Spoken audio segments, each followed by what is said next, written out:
Hey guys, tonight we're heading deep into the smoky corners of the medieval world, right into the heart of a conspiracy that's baking beneath the crusty loaves and sweet rolls of the city's ovens.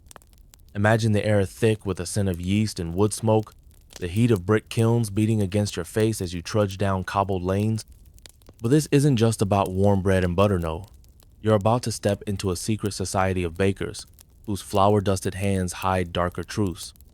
And let me warn you, if you're squeamish about the idea of power games played over sourdough, you probably won't survive this. So, before you get comfortable, take a moment to like the video and subscribe, but only if you genuinely enjoy what I do here. And I'd love to hear where you're tuning in from tonight. Drop your location and local time in the comments. Now, dim the lights, maybe turn on a fan for that soft background hum, and let's ease into tonight's journey together. The Baker's Guild is a place you'd expect to find nothing more sinister than some sweet buns and the occasional charred loaf. But tonight, you slip past the bustling main street pass, the open-air market where vendors hawk honeycombs and dried fish until you find the low wooden door of the guild hall. You slip inside, and the scent of yeast and warm spices hits you full in the face. A smell so comforting you almost forget why you're here. Inside, the flickering torchlight makes the air thick and golden. There's a constant hush of voices, whispers that rise and fall in the corners like the swirl of flour in a mixing bowl.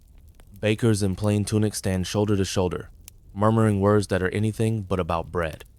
In the center of the hall, a massive oak table groans under the weight of baskets of fresh loaves. Of course, but also ledgers, rolls of parchment, and small sacks of silver coins that clink softly whenever someone gestures a little too forcefully. You stand there, half hidden behind a barrel of mead, listening. The price of flour, someone says, it's not just about the harvest anymore. Another voice, lower and colder. It's about who controls the grindstone and who dares to stand against us. The guild has always been a place of power in this town, a fact most folks forget as they tear into their morning bread. It's not just a matter of yeast and dough. It's about who can afford to feed the city, who can choose which families go to bed with full bellies and which don't. In medieval cities, bread isn't just food, it's survival itself. Historians still argue whether guilds like this truly wielded more power than the city's council, or if their whispers were nothing more than the wind in the alleys.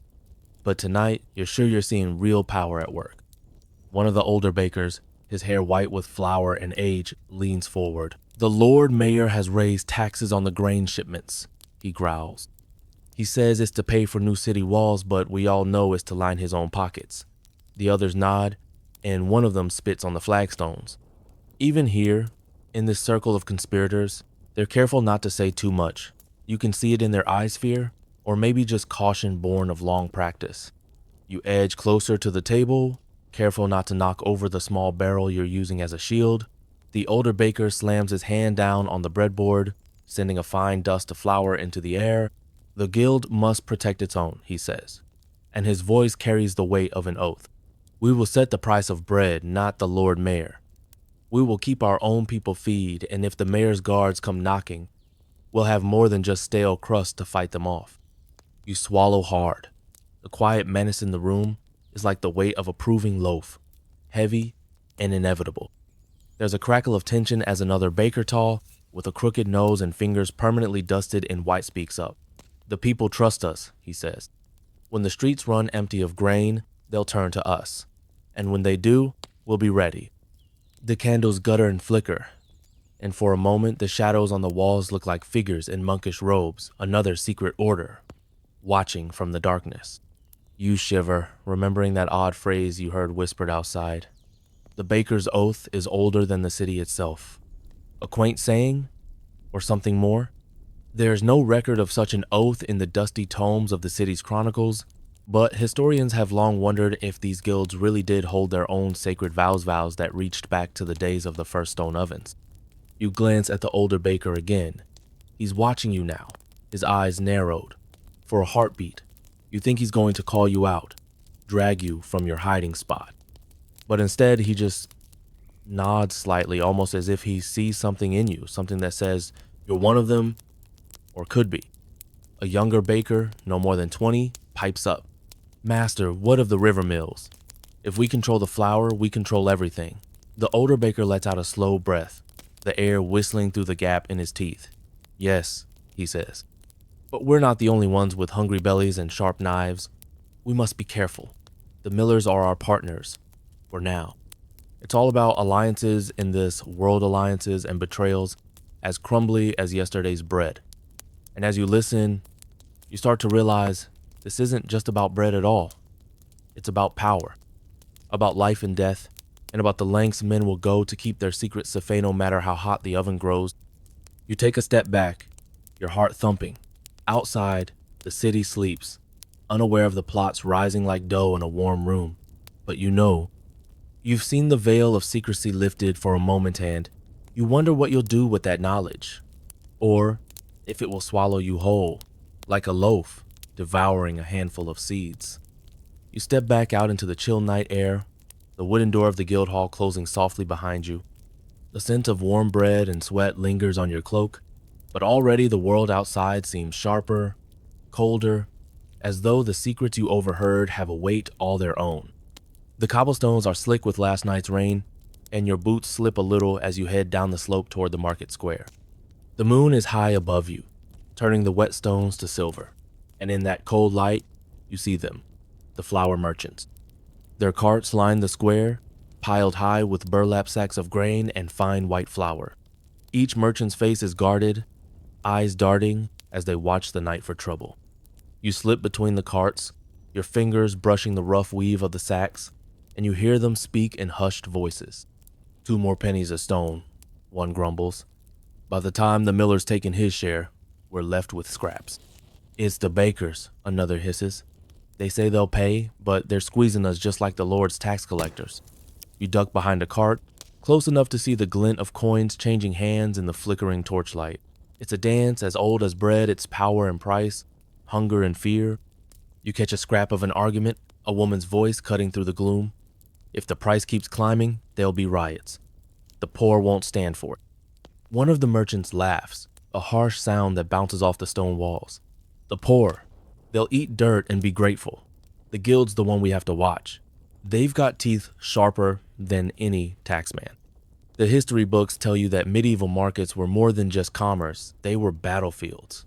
Flour, the humble stuff of life, was at the heart of it all. Historians still argue whether these markets were truly fair, whether the city's waymasters were honest, or whether every bushel of grain was just another chance for a bribe. But here, tonight, you see the truth in every wary glance.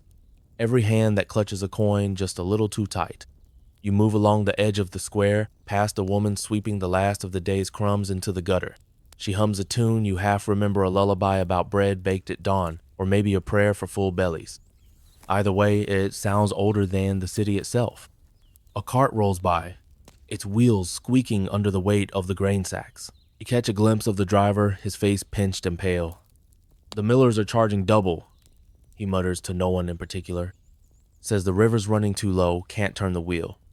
But we all know the truth, they're holding back the grind. The river mills those hulking wooden structures that creak and groan in the current air, the lifeblood of the city's bread. You picture them now, their water wheels turning in the moonlight, the roar of water masking the low grinding of millstones. There's something almost soothing about the rhythm of the wheel, the endless turning that turns grain to flour and flour to bread. But you know, too, that in those dark mill houses, deals are struck and promises broken. You stop near a small shrine tucked in a corner of the square, a flickering candle illuminating the worn face of a saint carved in stone. A miller kneels there, his rough hands folded in prayer. Saint Honoré, he whispers, the patron of bakers. Keep the mills turning, keep the bread rising. His breath mists in the cold air, and you wonder if even the saints can help tonight. A merchant passes you, his cloak drawn tight against the cold. He mutters to himself, a litany of prices and weights. 3 shillings a sack, 4 for the good stuff, 5 if you want it tomorrow. He doesn't see you watching, but you see the fear in his eyes. The price of flour isn't just numbers on a ledger, it's the difference between a child's supper and an empty bowl. The torchlight flickers again, and you catch sight of a small boy weaving between the carts, a basket balanced on his hip. He's no older than 10, but his face is sharp and watchful. Flour for the ovens, he says in a sing-song voice. but his eyes are wary, darting from face to face. He knows what's at stake. As you watch, a heavy-set merchant corners the boy, gripping his shoulder hard enough to make him wince. "Tell your master the price has doubled," he snarls, "or he can bake with dust and water for all I care." The boy nods, his lips pressed thin, and he scurries away. The merchant watches him go, then spits into the gutter. You can't help but wonder how many loaves that doubled price will cost. How many families will wake to find the bread stall empty, the baker's oven cold. Hunger is a powerful thing. It drives men to steal, to fight, to beg. And in the medieval world, bread isn't just a meal, it's a promise. A promise that the city's heart still beats, that the ovens still glow. A passing friar pauses beside you, his robes dusted with flour. He tilts his head, a sly smile on his lips. "You look like you've seen a ghost," he says softly. Or maybe just the truth. He moves on before you can answer, his sandals slapping softly against the wet stones. And you stand there, the night air cold on your cheeks, the weight of every whispered price and every hungry stare pressing down on you. The price of flour, you realize, isn't just silver and grain, it's the price of hope itself. And tonight, in the shadow of the guild's power, you wonder if hope is a luxury the city can still afford. You find yourself drifting closer to the source of it all, the low, heavy door of the baker's guild hall, though this time you approach it as if it were a crypt rather than a gathering place. The moon is slipping behind a bank of clouds, and for a moment, you stand in darkness, listening to the low hum of voices behind the thick wooden boards. You wait until the hush of the night deepens, until the flicker of a single candle in the window is the only sign of life. Then you slip forward, pressing your ear to the door. The words inside are muffled, but you can almost taste the tension in the air, like the tang of yeast before it rises. "No more delays," someone hisses. "If the millers won't yield, we'll make them." A second voice, older and rougher. "Careful. We're not the only ones with ears in these walls." You push the door open a crack, just enough to see the guild's inner sanctum. It's a small room, lit only by a few guttering candles set in iron brackets on the stone walls. The air is thick with the smell of hot bread and something sharper like burnt sugar or spilled mead. A large oak table dominates the room, covered with scrolls and ledgers that rustle as the bakers pour over them. The guildmaster sits at the head of the table, a man with a face as hard as the crust of yesterday's bread. His beard is dusted white with flour, but there's no softness in his gaze. "We have the power," he says quietly, "but power means nothing if we don't use it. The city's hungry. Let them remember who feeds them." The others nod, though some of their faces are pale. One of them, a man with bright red hair and flour ground deep into the lines of his hands, leans forward. "What about the apprentices?" he asks. "They're talking, master. Too much. The Lord Mayor's men have ears everywhere." The master's eyes narrow, and you swear the temperature in the room drops a few degrees. "The apprentices will be reminded of their place," he says. "We can't afford loose tongues, not now." A chill runs down your spine. The apprentices, boys and girls barely old enough to hold a bread peel have, seen too much, heard too much. Historians still argue whether apprentices were truly innocent witnesses or secret agents of the guild's will. But tonight, as you watch the shadows flicker in that small, candlelit room, you see that innocence is just another ingredient, easily burned away. The master gestures to a small wooden chest at his feet. He flips the latch, and you catch a glimpse of what lies within. Not gold, as you'd expect, but a stack of old parchment and a small, wicked-looking knife. "This," he says, "is our insurance. Names, debts, alliances. If the Lord Mayor thinks he can squeeze us, he'll learn we hold the city's throat in our ovens." Someone laughs a low, humorless chuckle that makes the hair on your arms stand on end. "You think he'd risk open war?" the red-haired baker says. The master doesn't smile. "You won't need to. Bread is life. If we withhold it, even the proudest noble will come crawling to us. That's always been the way." A faint scratching sound in the corner makes you turn. There's a young boy there, maybe 12 or 13, his head bowed low. He's sweeping up crumbs, but you can see the way his ears twitch at every word. The master follows your gaze. "Boy," he says sharply, and the apprentice looks up, eyes wide. "You didn't hear a thing tonight, did you?" The boy shakes his head so quickly you can almost hear the rattle of bones. "No, master," he whispers.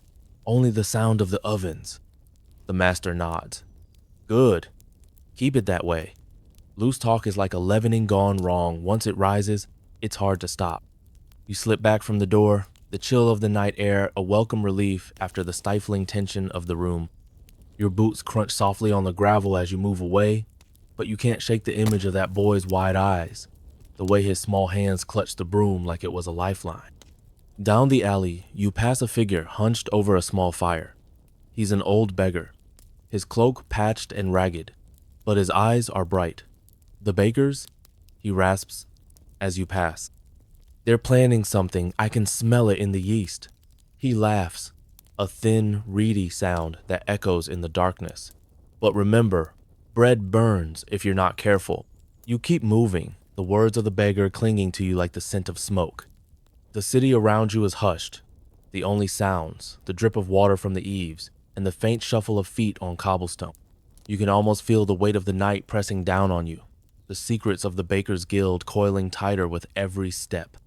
At the edge of the square, you pause to catch your breath. The sky is still overcast, the moon no more than a pale smudge behind the clouds. You hear the creak of a cartwheel in the distance, the low murmur of a watchman's whistle. And underneath it all, you hear the faint crackle of bread crust in the ovens, a sound that's as comforting as it is ominous. You close your eyes and let the scent of baking bread wash over you. For a moment, it feels almost safe, but you know better. In the world of the Baker's Guild, every loaf has a price, and tonight, you've seen just how high that price can be. You find yourself drawn down an alley that twists like a snake behind the guild hall, your feet guided more by instinct than sight. The air grows colder here, the stones slick with moss, and the faint trickle of water from a broken drain. There's no one around but the rat scratching, scuttling, always hungry. You feel like one of them now, scurrying for scraps of truth in the darkness. The bakery's oven stands silent at this hour, but you slip around back into the narrow yard where barrels of flour stand stacked like sentinels. And there, hidden in the soot-streaked wall of the main oven, you see it.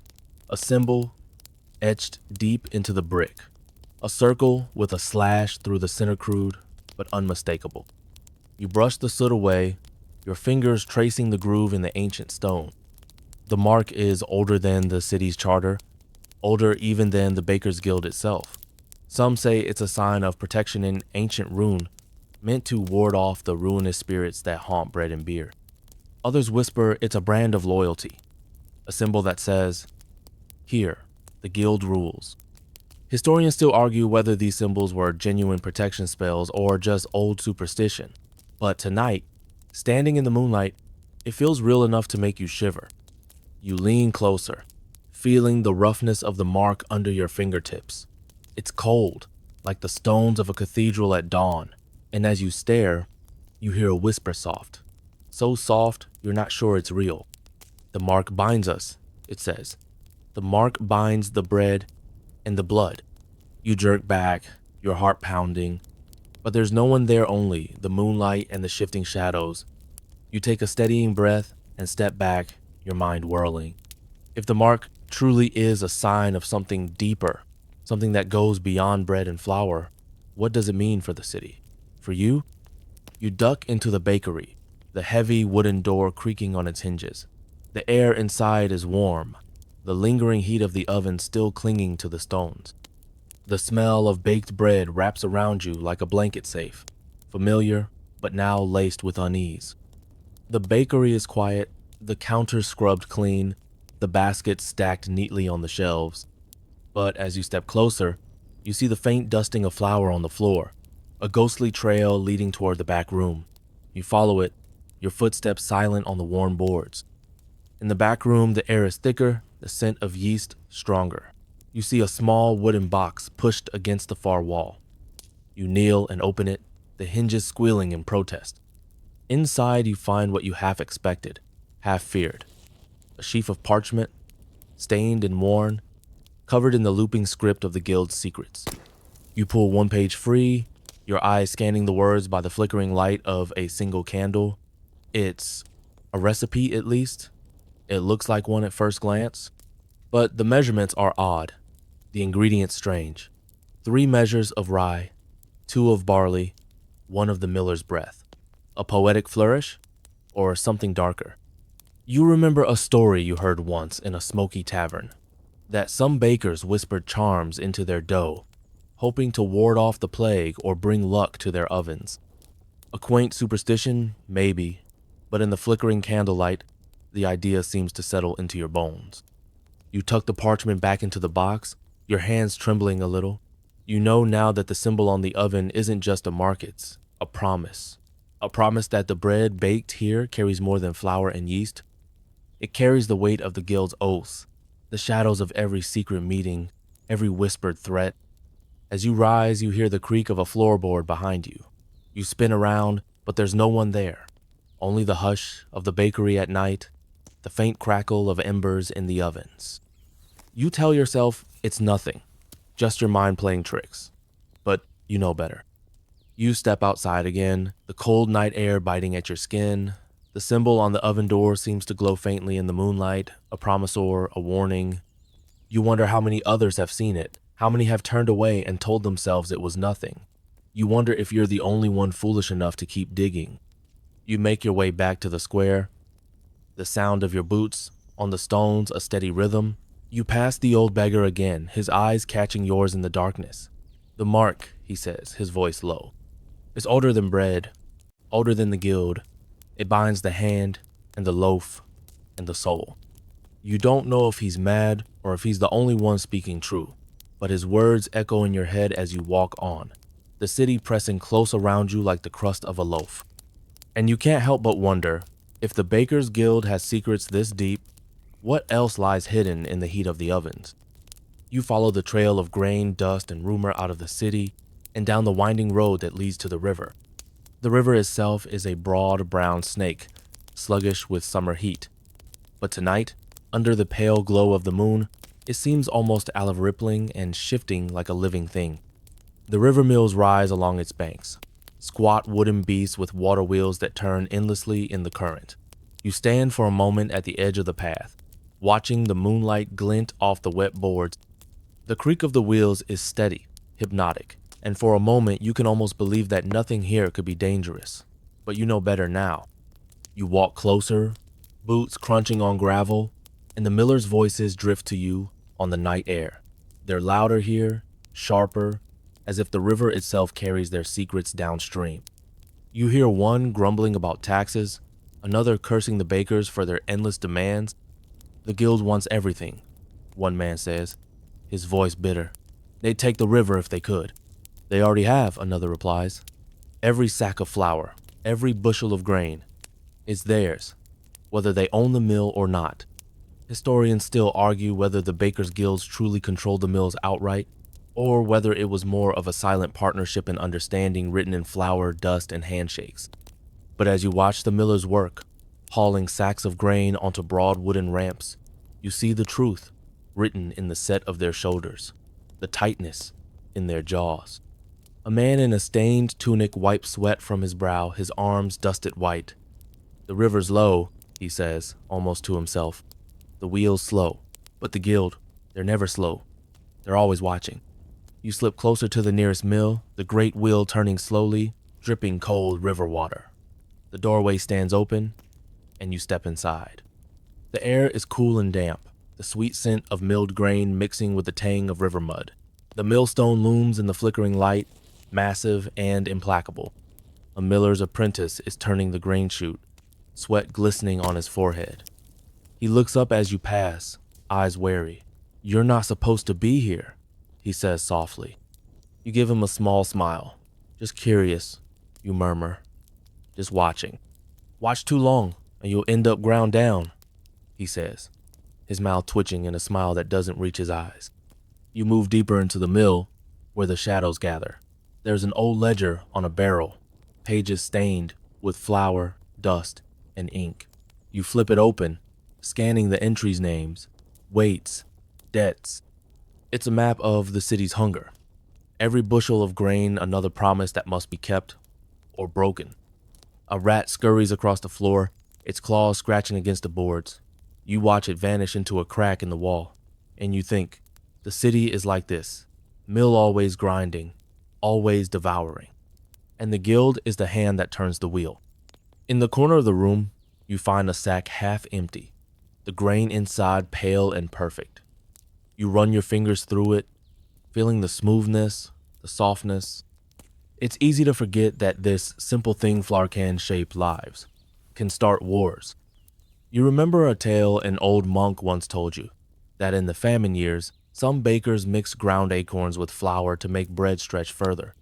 It tasted bitter, the monk said, but it kept children from starving. You wonder if these millers ever think of that, as they grind the river's bounty into fine white powder. A loud knock at the door startles you. A burly man with arms like tree trunks steps in, his face shadowed by the low light. "We're closed," he says, his tone flat, "unless you're here for guild business." You shake your head, backing away. "Just passing through," you say. He grunts, but his eyes linger on you a moment too long. "Be careful," he says, almost as an afterthought. "The river's not the only thing that's deep around here." Outside again, the river hums like a living creature. You stand at the water's edge, the cool mist rising against your skin. You watch the wheels turn, slow and inexorable. The city's bread begins here, in these dark waters and grinding stones, and you realize that the baker's power isn't just in the events, it's in the flow of the river itself, the endless turning of wheel and stone. The night is quiet, except for the low murmur of the miller's voices and the steady churn of the water. You wonder what promises have been made here, what debts lie hidden beneath the slow swirl of the river. And you wonder if the millers sleep easy, knowing the guild's shadow falls as long as the river itself. You turn away at last, your boots crunching on the path as you head back to the city. The moon is slipping lower in the sky, but the guild's secrets burn brighter than ever in your mind.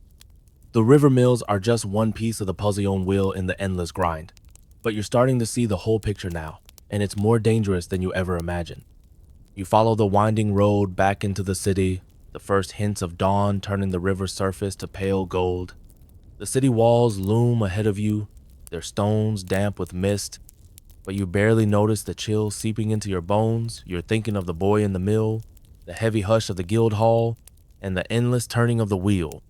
And you're thinking too of the apprentices, because if the masters of the guild hold the city's throat, it's the apprentices who feel the blade. You find yourself in a narrow alley not far from the square, a place where the city's breath seems to slow. Here, the smell of bread is sharp and sweet in the early light. A bakery door stands open, and you slip inside as easily as if you belonged there.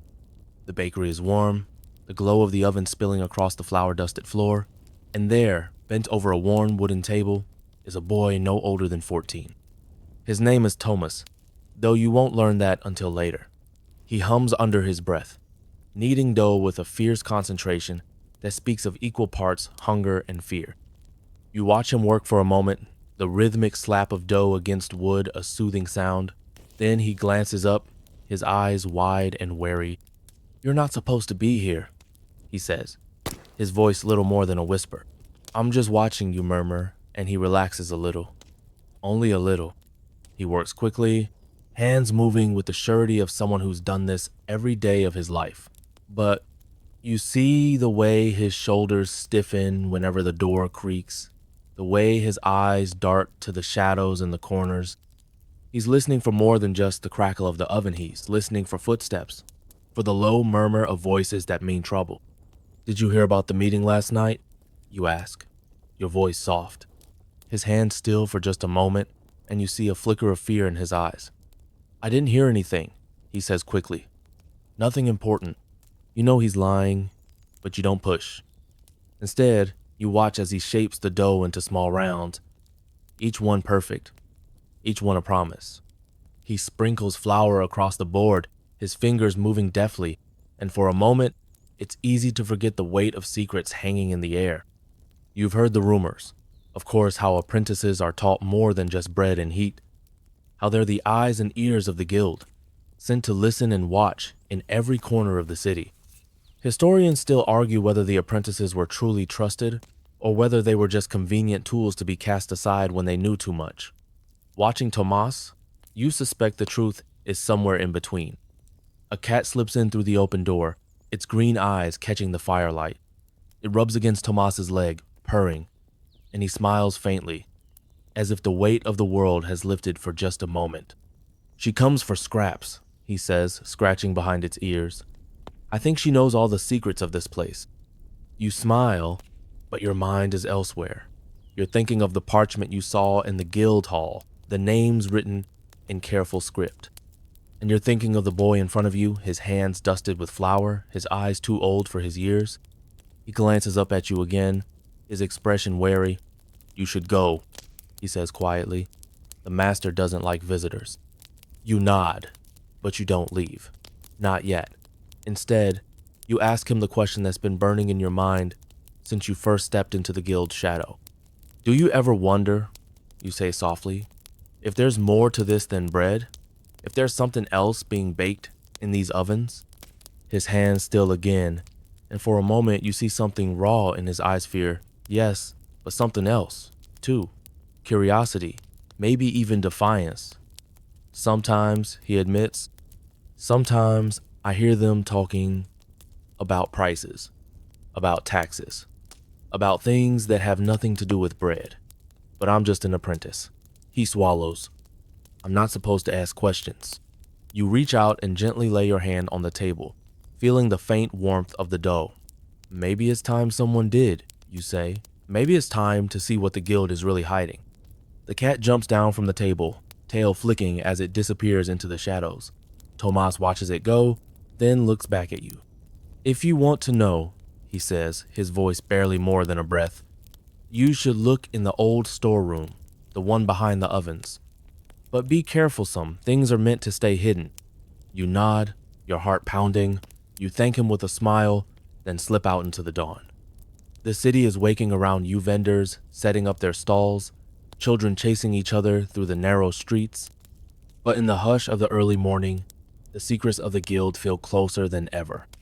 You head back toward the square, the weight of Tomas's words pressing against your ribs like a second heartbeat. The apprentices see everything. You realize they hear everything. And maybe, just maybe, they hold the key to the truth. The ovens are still warm behind you, their heat a promise of safety that feels as thin as the crust of a cooling loaf. You know you'll be back, that the answers you seek lie hidden in the flour-dusted shadows.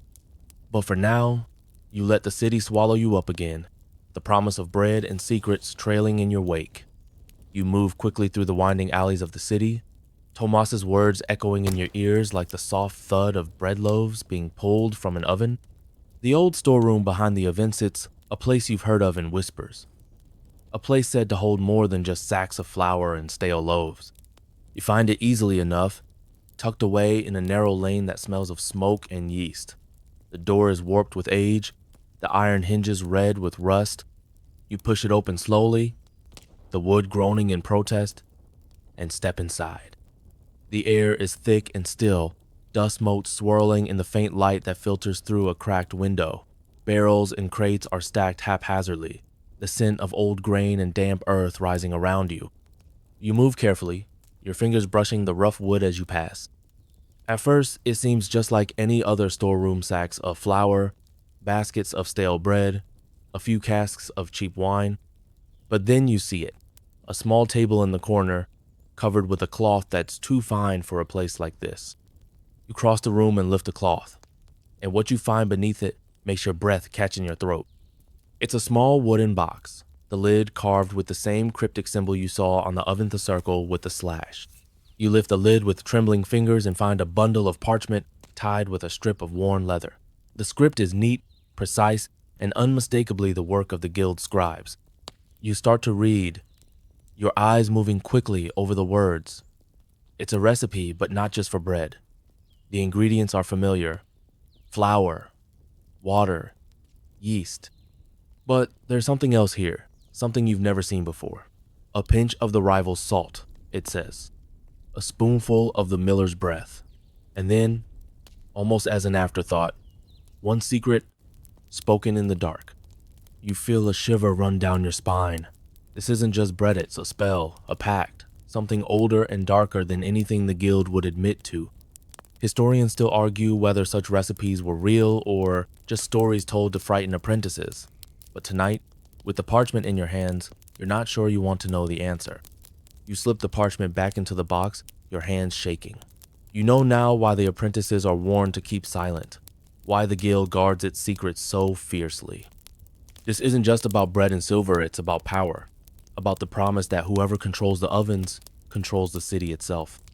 You hear footsteps outside and quickly pull the cloth back over the box. You slip into the shadows just as the door creaks open. A man steps inside, tall and thin, his hair the color of ash. His eyes flick across the room, settling on the table with a frown. He moves closer, lifting the cloth just as you had. His lips curl in a faint smile as he sees the box. "So, it's still here," he murmurs, his voice soft as sifted flour. "The recipe that changes everything." You hold your breath, watching from the darkness. He lifts the parchment, skimming the words with a practiced eye. Then he tucks it back into the box and closes the lid gently, almost reverently. "They think they can keep it from us," he says softly, "but the recipe is only part of it. The rest is in the ovens, in the fire itself." You slip away as quietly as you can, your heart pounding in your chest. Outside, the early morning light is turning the rooftops gold, but you feel no warmth in it. You know now that the guild's conspiracy runs deeper than you imagined, that the ovens are more than just places of heat and bread, they're crucibles, forging something that could shape the city's fate. As you walk back through the twisting lanes, you pass a small bakery, its windows glowing softly in the dawn light. A rival baker, you really eye a man who's never bowed to the guild's demands. He stands in the doorway, arms crossed, watching the street with a wary eye. You step closer, your curiosity too strong to resist. "The guild?" you say softly. "They're planning something. You know it, don't you?" He doesn't answer at first, just narrows his eyes. "I know they fear losing their power," he says finally. "They fear those of us who won't kneel. And fear makes men desperate." You see it then, the faint smile at the corner of his lips. He's more than just a rival, he's a challenge to the guild's monopoly, a spark that could ignite something far bigger than a price dispute. "Be careful," he says, his voice low. "The guild doesn't forgive. And bread remembers everything." You walk on, his words a steady beat in your mind. The ovens, the apprentices, the recipe in the shadow sits, all coming together. And as the sun rises higher, painting the city in gold and fire, you realize you're no longer just an observer. You're part of this story now, whether you want to be or not. The sun is climbing higher now, but the chill of the early morning still clings to the stones as you make your way back to the heart of the city. The square is already bustling, vendors calling out prices, the scent of roasted chestnuts wafting from small braziers. But beneath the clamor, you feel something else stirring attention that tightens like a drawn bowstring. You slip through the crowd, weaving between carts and children playing in the dust, until you see the banner fluttering above the main square. A feast. The Bakers Guild is hosting it, their show of goodwill to the city, or so the rumors say. But you've seen the recipe, the secret in the storeroom. You know this feast is no simple act of charity. The tables are set with bright linens, the silverware catching the sun like mirrors. Bakers move between them, their white tunics spotless, their faces a study in careful cheer. You recognize some of them, the red-haired baker from the guild hall, Tomas's master with his eyes like cold embers. They smile and laugh, offering sweet rolls and honey cakes, but you see the tightness in their shoulders, the way their eyes flicker to the edges of the square. You find a seat at one of the long wooden tables, the scent of roasted meats and fresh bread so thick it almost makes you forget what you've seen. Almost. You tear a piece of bread from the loaf in front of you, feeling the crust crackle beneath your fingers. It's warm, soft, perfect, and yet you wonder what else has been baked into it. A young woman sits across from you, her hair hidden under a neat linen coif.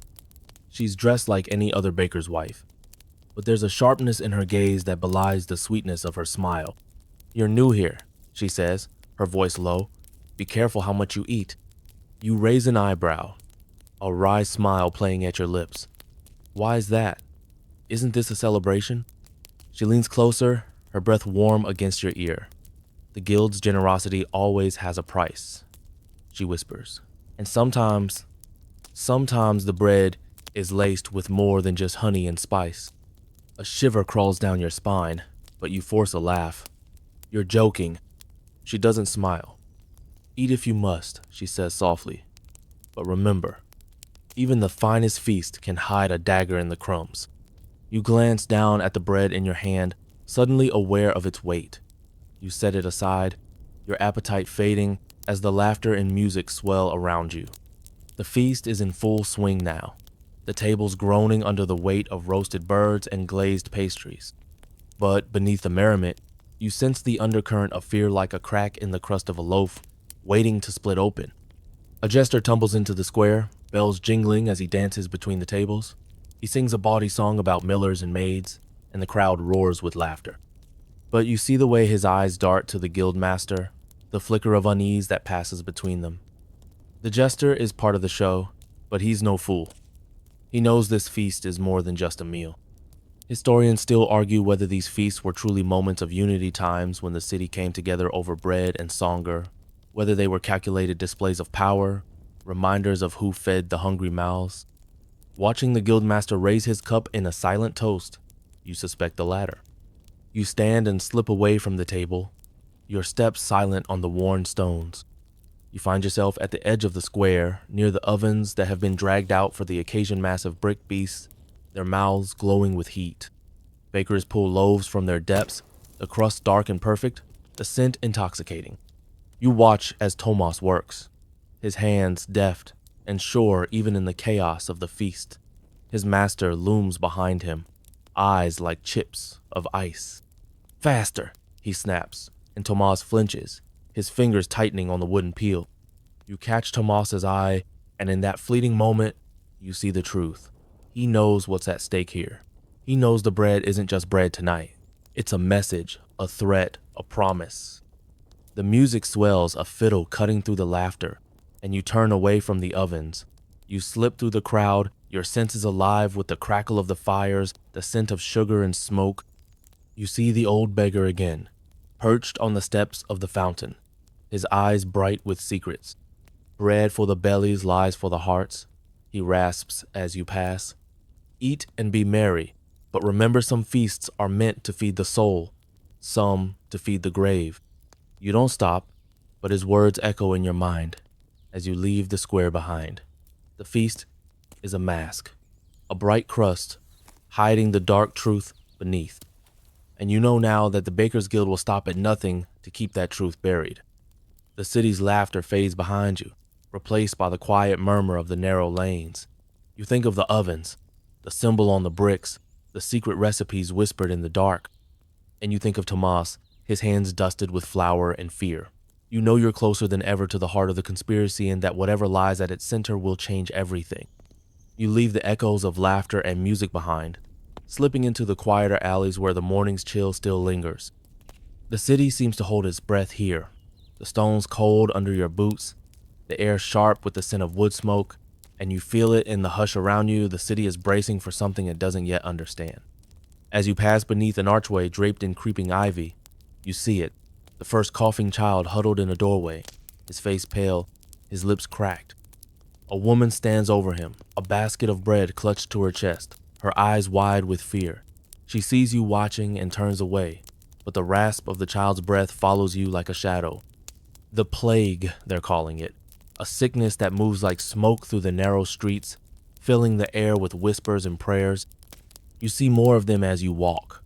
A man slumped in an alley, a girl wrapped in her mother's cloak, her face slick with sweat. The city is sick, and the bread that once fed its hope now tastes of ash. You reach a crossroads where a friar stands, his robe dusty and frayed. He lifts a small wooden cross as you pass, murmuring blessings in a voice gone hoarse with fear. "God's will," he says, "or the punishment for our sins." Historians still argue whether these outbreaks were truly divine retribution or simply the hand of fate. But here, tonight, the line between them feels thin as a baker's blade. You duck into a side alley to catch your breath, leaning against the rough stone. A cart rattles by, loaded with bodies wrapped in linen, the stench of death following in its wake. The driver doesn't look at you, his face set in a grim mask. In this city of bread and secrets, there is no comfort for the dying. And yet, the ovens still glow, the bakers still work, the guild's apprentices still carry baskets through the streets, their young faces pale but determined. You watch them move from house to house, the bread they carry is much a promise as a meal, but you wonder what's hidden in that bread if the sickness has seeped into the flour, or if the guild has found a way to profit even from the city's suffering. You slip into a small chapel near the square, its air cool and sweet with incense. A woman kneels at the altar, her prayers a soft murmur. "Saint Honore," she whispers, "keep the bread safe, keep my children safe." Her voice breaks, and you feel the weight of it settle in your chest. The patron of bakers, the saint of loaves and laborious carved image watches from the shadows, eyes worn smooth by the touch of countless desperate hands. The friar is there too, moving from pew to pew, his voice low and urgent. "The guild," he says to a bent old woman, "they have the stores, the city's bread. They say they'll feed us, but at what price?" His words trail off into a cough, and you see the stain of blood on his sleeve as he turns away. You move closer to the altar, your fingers brushing the cool stone. The air here is heavy with the weight of prayers and promises, and you realize the truth. As sharp and sudden as the crack of crust beneath your teeth, the guild doesn't just control the bread, they control the hope of the city itself. In a time of sickness and fear, that's more powerful than any blade. You slip back into the street, the hush of the chapel clinging to you like a cloak. A child runs past, a crust of bread clutched in her small hands, and you wonder if it will be enough to keep her alive. The sickness doesn't care for the sweetness of honey loaves or the soft crumble of fresh-baked rolls. It comes for everyone, rich and poor, baker and beggar. At the end of the street, you see the guild's emblem hanging from a wooden sign, the circle and the slash, dark against the pale stone. You pause, your breath clouding in the cold air. The ovens still burn, the bread still bakes, but you wonder what's being fed to the city in these last feverish days. You hear a voice at your shoulder, low and rough. "They'll feed us," the old beggar rasps, his eyes bright with fever. "They'll feed us till we're too weak to fight." You turn to look at him, his face gaunt beneath the grime. "The guild," he says, "they bake more than bread. They bake the city's soul and they'll sell it for a handful of silver." You don't answer, but you feel the truth of it settle in your bones. The bread, the sickness, the quiet deals struck in the guild hollets all one story. One long, slow feast of power and fear. The sun is slipping behind the rooftops now, the sky streaked with gold and crimson. You stand for a moment, the city's breath on your skin, and you know that the next step will take you deeper still into the oven's heat, into the guild's secrets, into the heart of the conspiracy that's as old and bitter as the first loaf pulled from a wood-fired oven. You walk through the fading light, the chill of evening wrapping around you like a cloak. The streets are quieter now, the market stalls empty, save for a few ragged children chasing scraps of bread crust. The laughter and music of the feast have vanished into memory, replaced by the low murmur of the city's breath. And somewhere beneath it all, you hear the steady rhythm of the ovens, a heartbeat of flour and fire that never stops. You follow the sound to the cathedral, its stone walls looming above the square like a fortress. The great doors are shut, but a small side door stands ajar, the flicker of candlelight spilling into the dark. You slip inside, your footsteps muffled by the worn flagstones. The air is cool and still, the scent of incense and old wood wrapping around you. Rows of pews stretch into the shadows, their smooth surfaces polished by centuries of prayer. And at the far end, beneath the flickering glow of a single candle, you see a figure in a plain Robea monk, his head bowed low. You move closer, your steps silent. The monk lifts his head, and you see the lines of worry etched into his face. "You shouldn't be here," he says softly, his voice as dry as parchment. "I'm not here to confess," you murmur, your voice low. "I'm looking for answers." He smiles faintly. a sad, weary smile. Aren't we all? He says. But some truths are best left in the shadows. You shake your head. The guild, you say. The bread, the sickness, it's all tied together, isn't it? He closes his eyes for a moment, as if the weight of your words is too heavy to bear. Historians still argue whether the guild's influence reached even here, he says quietly. But I've seen the records, the deal struck in the dead of night, the loaves that feed not just bodies but souls. He rises, his robe whispering against a stone. Come, he says. There is something you must see. He leads you through a narrow door behind the altar, down a spiral staircase that winds into the earth. The air grows damp and cold, the flicker of the candle casting long, shifting shadows. You smell earth and old stone, and something else, the faint, sweet scent of baked bread, impossibly out of place in this ancient crypt. The stairs end in a small chamber, its walls lined with alcoves that hold the bones of those long dead. But in the center of the room, resting on a simple wooden table, is a loaf of bread. It's fresh, the crust golden and warm, as though it had just been pulled from an oven. You reach out, your fingers brushing the soft crust. What is this? You whisper. The guild's gift, the monk says, or its curse. The bread is blessed, or so they say, baked with prayers and promises, offered to the cathedral as a sign of their piety. But I have my doubts. You tear a small piece from the loaf, feeling the warmth of it in your palm. It smells different, you say. The monk nods. Some say the guild's ovens burn hotter than any forge, that the bread they bake here is more than just flour and yeast, it's a pact, a promise that binds the city to the guild's will. You remember the stories you heard as a child of relics hidden in bread, of secret recipes whispered to the saints. You wonder if this is one of those relics, a piece of history that's still warm to the touch. The monk watches you with tired eyes. They bring it here every month, he says, a gift to the cathedral. But I've seen the ledgers. I've seen the guildmaster's hand in every deal. This bread, it's not just a meal, it's a reminder. A reminder of what? You ask, your voice low. He sighs. That even the holiest places must eat, he says, and that the guild's ovens never grow cold. You stand there for a long moment, the bread in your hand, the weight of centuries pressing down on your shoulders. You think of Tomas, of the apprentices who carry these loaves through the plague-stricken streets, of the secrets baked into every crust and crumb. And you wonder how deep the guild's power truly runs, whether it stops at the cathedral's doors or whether it reaches into the very marrow of the city. You leave the crypt with the monk's final words echoing in your mind. Some truths, he said, are meant to be broken like bread shared and devoured until there's nothing left but crumbs. You step back into the night, the cold air biting at your cheeks. The cathedral stands silent behind you, its spire reaching for the stars. But you know now that the city's real sanctuaries aren't built of stone, they're shaped in flour and fire, in the steady rhythm of ovens that never sleep.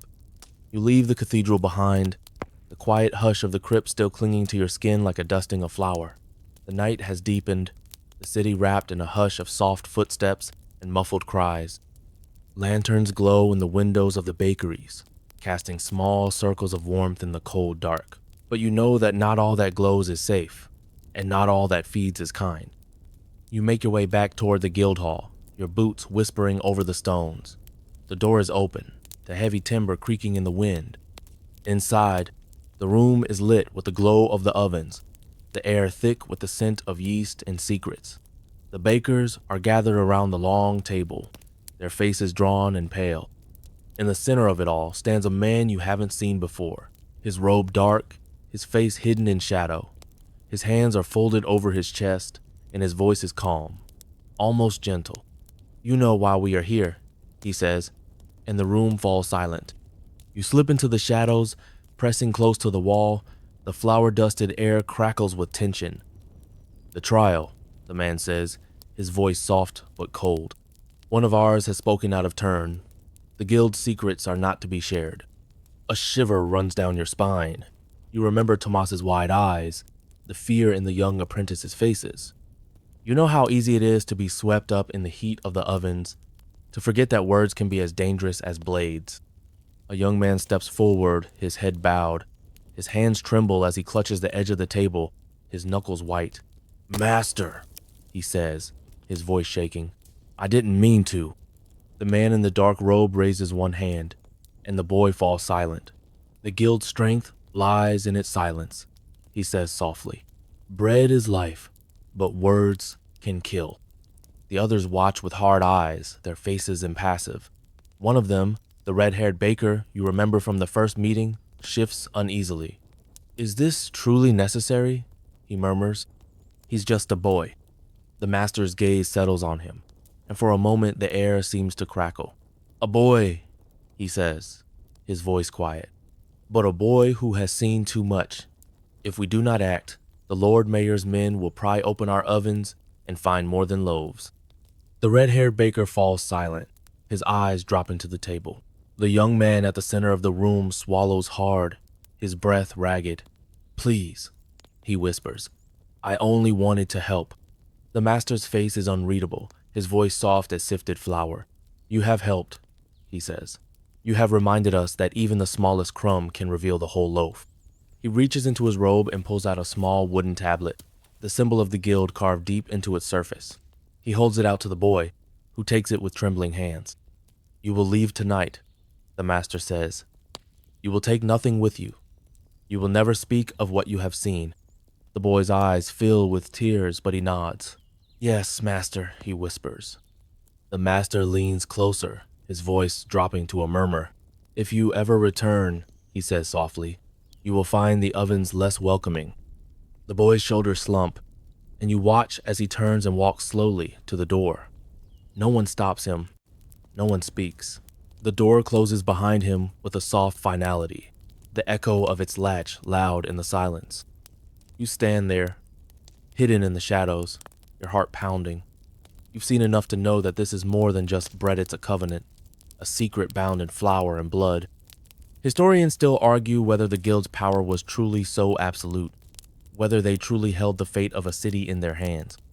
But here, tonight, you see the truth in every flour-streaked face and every trembling hand. The master turns back to the others, his eyes hard. "The city is hungry," he says.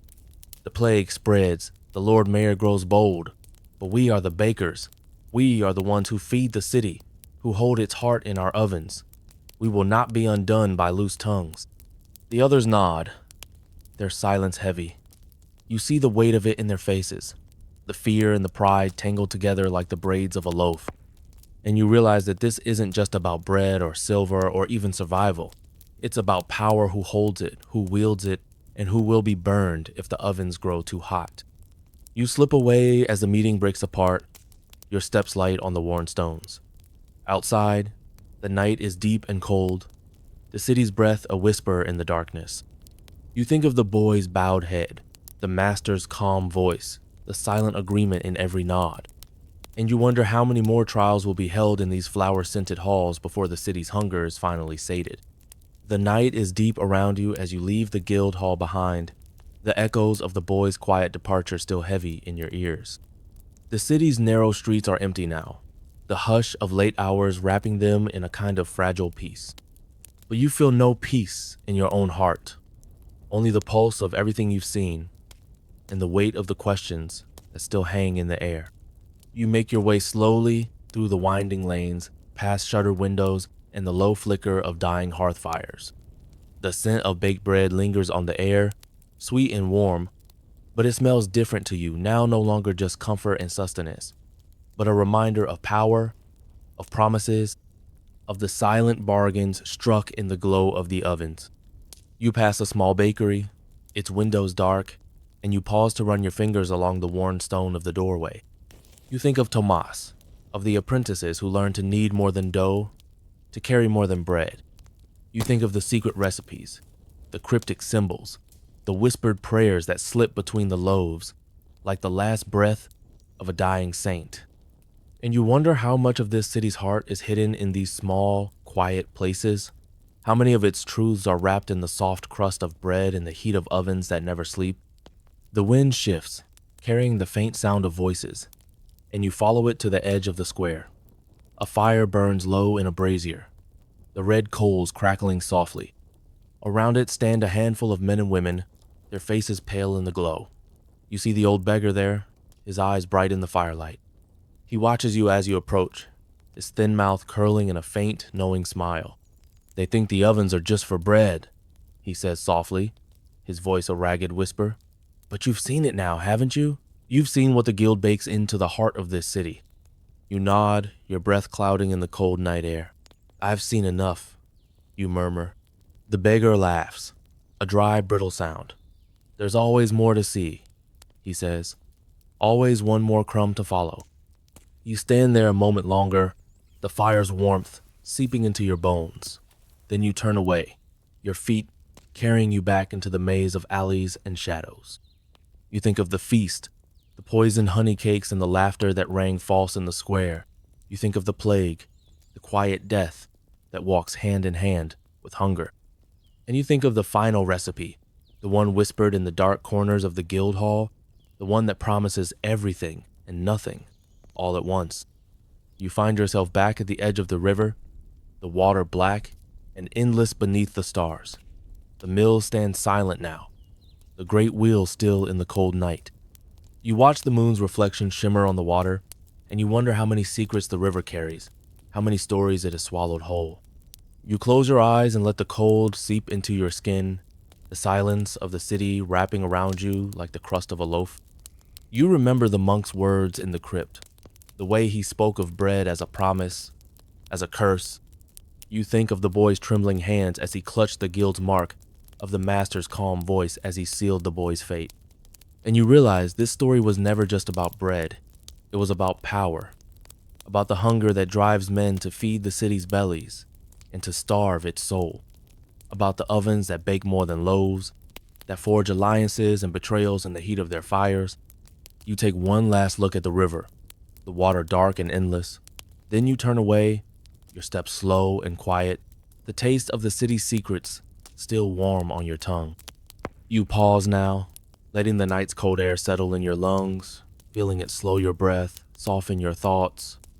The streets are empty. The last embers of the feast long since faded. The river's hush like a lullaby. The city's heartbeat quiets as the oven's glow dims, the flowery whispers of power folding into the shadows once more. And you stand there, wrapped in the hush of history, the soft crackle of memory in every step. The secrets of the baker's guild, the sharp tang of betrayal in the air, they slip into dreams now like the soft drift of flour in a dawn-lit kitchen, like the slow sigh of bread cooling in the dark. You feel the weight of it all, the hush of old promises and older fears, but it eases with every breath you take, the city's quiet sigh matching your own. You close your eyes, the final notes of the story curling around you like the soft scent of fresh bread. You know now that even in the dark, there is a glow, faint flicker of candlelight in the crypt, the warm sigh of an oven at midnight. The guild's secrets are still out there, yes, but for now, they fade into the soft hush of sleep. So rest easy, friend. Let the river's whispers cradle you. Let the gentle sigh of the city's breath guide you to dreams. The oven still burns, the bread still rises, but for tonight, you can let it all go. End of script. Sweet dreams.